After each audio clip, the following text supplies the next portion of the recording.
This is who I was, but it's definitely not who I am. Welcome, everybody. Today we have a very special guest. We have Officer Chris Carroll, who, as many know, was the first officer to show up on the scene the night Tupac was shot on the Las Vegas Strip. This man has 20 plus years of experience. He has worked everything from vice to domestic assault, missing persons. I mean, this man has literally seen and been in the worst of situations in Las Vegas history. Everybody welcome Officer Chris Carroll. Yes, sir. Well, I'm a retired officer now, but thank you. I appreciate it. And I know we've been talking about doing this for a while, so it's good that we finally got hooked up. Yes, sir. So how long have you been retired? You know what? It's been 11 years, and just even those words coming out of my mouth, 11 years, is just I can't believe it. It's been so fast. But you know, I was kind of fortunate in that I started when I was 21 years old. So the way it is here is once you do 25, you can retire regardless of your age. So, you know, 46 years old, I bugged out, and I'd had my fill. You know, it was a good career, and I don't have any complaints at all. And it was a good police department, but you know, sometimes you just feel you're done. And I kind of had that feeling, you know. So, and I had I'm one of these guys. I always had a job all my life doing something, you know, since I was 13 years old. And, you know, like every young kid, especially back then, I mean, they were always just crap jobs, you know, washing dishes, cleaning bars, the low man on the totem pole on a construction site, digging holes and hauling bags, and, you know, just all that kind of crap. So, you know, between that and then doing police work for 25 years, when the opportunity came up, and I said, let me get this straight, I just don't have to work anymore, count me in. So, you know, so here I am, and time's flying by. Absolutely. Well, congratulations on that. Yes, sir.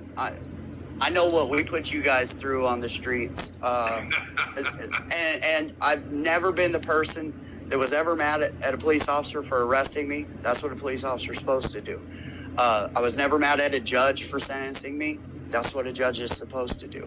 So you got a lot of people, I'm sure, that, oh, he's a cop, you know.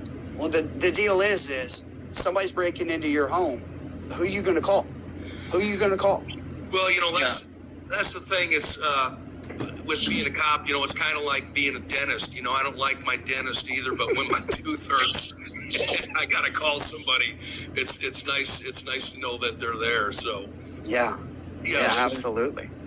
It is what it is, and you know, you're thrown into these constant adversarial situations, and that's part of the game. You get used to it. You knew that going in. There's a lot of good times too, and a lot of funny stuff, and it's just an interesting career, and especially in Vegas, I got to do and see a lot of things most people don't normally get to do and see. So, so that was you know, I missed that a little bit, but you know, it's good to be retired. Yeah, absolutely. How long had you been a police officer before the Tupac murder happened? That was, I hired on a Vegas Metro in 88, and I was a cop for 2 years in San Diego, 86 to 88. So I've been on for 10 years. Okay. So I was a sergeant at that time, and when you're sergeant, you have a squad of about 12 officers that work for you. And the squad that night was me and, you know, 10, 12 bike cops. And when I say bikes, I'm not talking about motorcycles, I'm talking about bicycles. So we were bike cops on the strip, and which was always, you know, there's never a shortage of things to do on the strip. There's a lot going on. Yeah, I've never been there, besides flying over it. But other than that, I've never been there. I would like to go there sometime just to check it out. You know what I mean? You know, It's changed a lot, you know. It's generally actually a pretty safe place. I mean, you can usually walk down the strip, and people walk down with their families, and generally that's not a problem.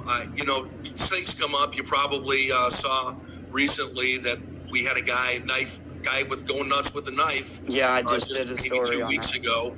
Stabbed 8 people and killed 2 of them, and you know, things like that.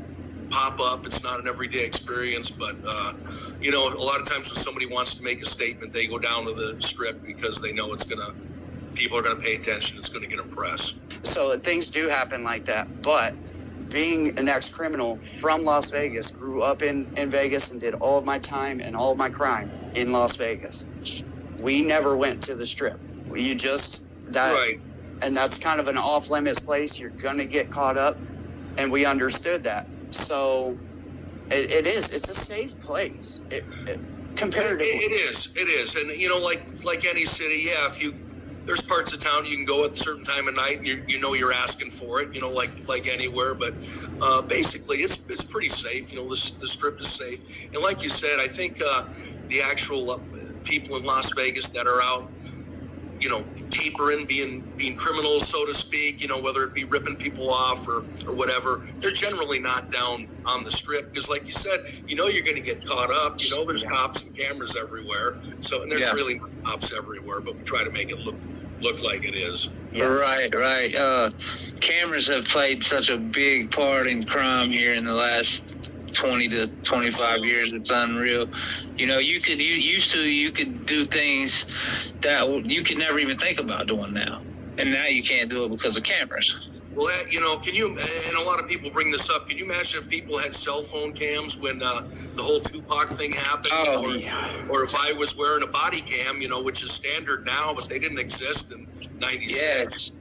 And, I mean, it's hard to say what that would have meant, you know, who knows what that looks like. But especially down on the Strip, you know, if there's not already cameras somewhere from one of the hotels, everybody's filming. So Yeah. everything is going to be on tape somewhere. So with the night with Tupac, did you guys ever get the call for the fight that happened inside between Tupac and when they kind of jumped that guy on their way out? So that was with Orlando Anderson. Yes.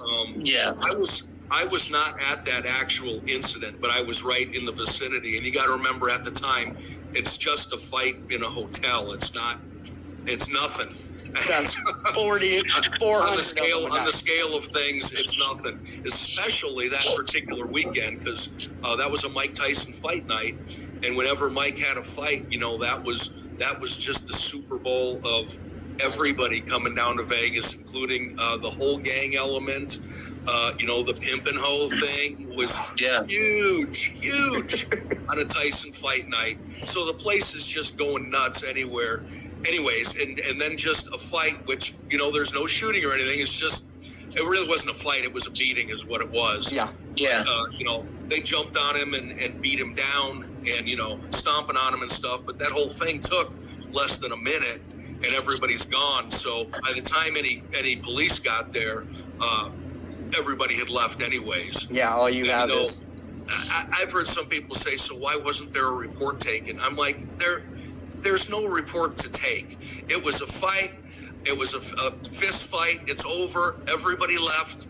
It's Saturday night fight night on the Strip. It's gone. There's nothing. Exactly. There's not a report in that situation. But this video, you know, which I'm sure you guys have probably seen of that whole thing going down.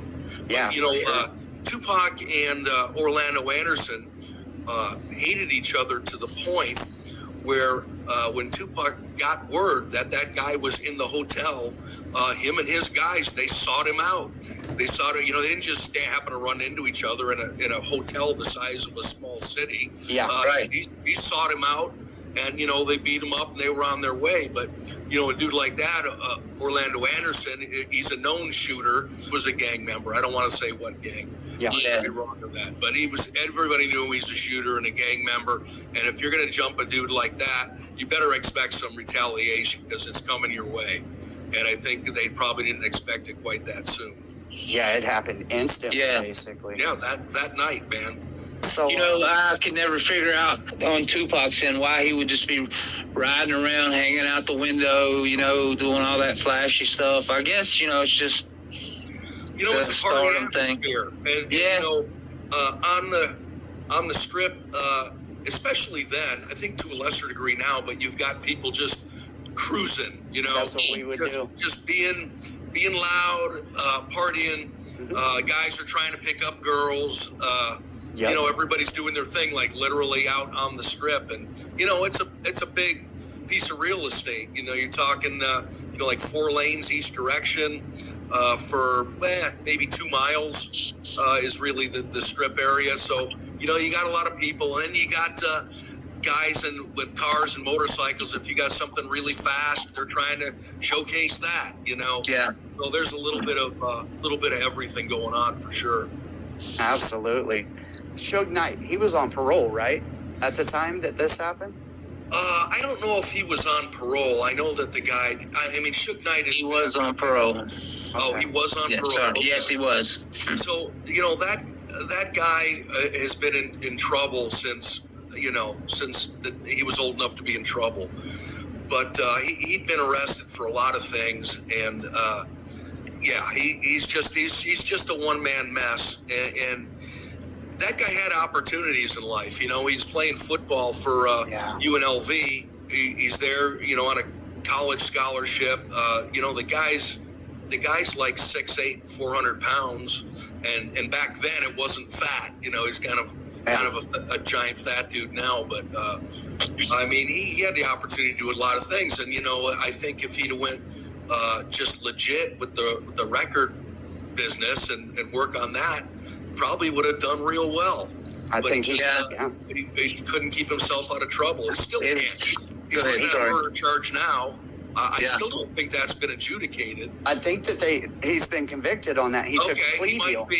He took a plea deal. He might be, but I was saying, looking at the facts of the case and the fact that the whole thing is on video, I was like, I don't think he's going to walk away this time. I think he's toast this time.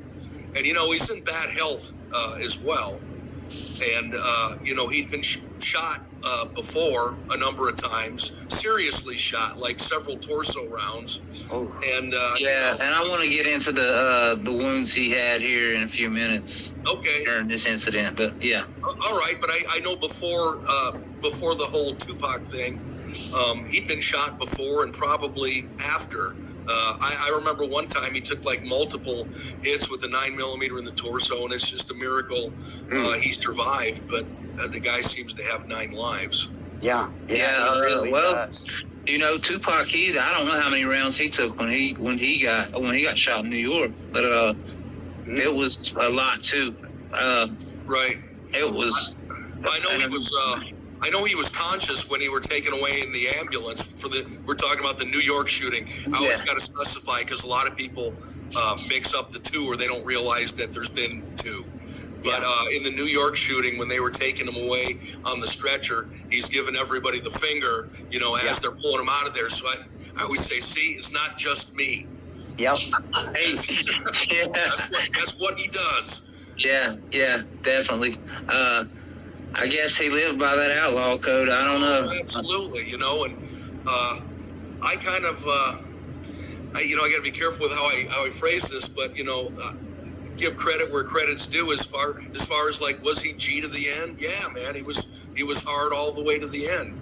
And you know, some of the people said, well, you know, I just wanted to make him look bad. If I wanted to make him look bad, I could have said he cried for his mommy, and you know, and you know, begged for help, and said, I'm scared. No, there wasn't. But that's not what happened. You know, the guy was hard till the end.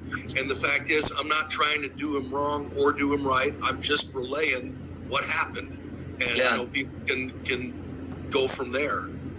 Yeah, I remember when it all happened, and it was just a different, weird feeling, because this wasn't like right now, today, this is the norm.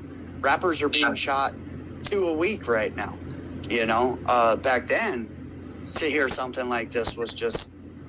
Well, you know, there was a period in the 90s where it was pretty bad with rappers getting shot. It was going on all over the place. Now, most of those guys were like house party, street corner rappers, so no one knew who they were, and it didn't make much news when those guys, or any news for that matter, when those guys got shot. So, you know, things kind of cooled down there for several years, and now it looks like it's, unfortunately, you know, everything's kind of going back up. Definitely, it's going back up. I hate to say it, but I predict at least 3 more by the end of the year. That's just with the rate it's going. one of my questions for you is, how far away were you from the scene when you got the call? Okay, let me clear up a couple of things. There was actually no call. What happened was, so when he was on the corner of Koval and Flamingo, he meaning Tupac and Suge, and those shots rang out. There were some bike officers that were at that corner, but they were up in a parking structure. So they heard those shots come out, but they're about 5 floors up. So they hear the shots come out. They get on the radio, and just for people who aren't familiar with police radios, when one cop talks, everybody can hear it. What you're saying, Right. all the other cops can hear it, and dispatch hears it. So he gets on the radio, and they yell shots fired, a whole bunch of shots fired, Koval and Flamingo, and they take off in pursuit of those vehicles, which is an entourage of 5 or 6 vehicles, and they start chasing them. Would be westbound on Flamingo towards the Strip. But so there was never actually a call. That's how it came out. But when that came out, I was at the MGM, but I was outside already on my bike. So whenever, as the sergeant, you ride alone. And everybody else rides in pairs on my bike team. So I was alone. So I started heading up north towards Flamingo, which is less than a mile. So on a bicycle, it's it's not too hard to get there pretty quick on a bike. So maybe a little over a half mile. Half mile, 3/4 mile, somewhere in that. I should go back and I should know that exactly, but half to 3/4 mile, which you can cover on a bike pretty quick. Especially if you're used to riding one like you do. Yes, and when we're on those bikes, I mean, we're on them all day. You get really good at it because you're on that thing all day. Yeah. And so we got to where we can move through traffic pretty quick, and that's why they started bicycles on the Strip. It's the fastest way to get around, because on a car on the Strip, you're generally going nowhere because there's a car 2 inches in front of you, a car 2 inches back on you, and things aren't moving too fast. Right. I had you guys. Foot is too slow and too far, so bike is kind of the best means of getting around down there. So I definitely understand that. I had you guys when I was like maybe 18 or 19 years old. We were cruising the Strip, like you said. That was the thing to do. And I had my music up real loud, and it's 2 a.m. And I had, one of the bike cops pound on my trunk, right? Basically like, hey, pull over. Turn it down, type of thing. I just took off. I was gone. Get off the Strip as fast as I can, Yeah. You always got to have we had a paddy wagon, so you always have to have a car, a vehicle in there of some type available to you, because otherwise people will just take off, Surprisingly, that happens. It's pretty rare.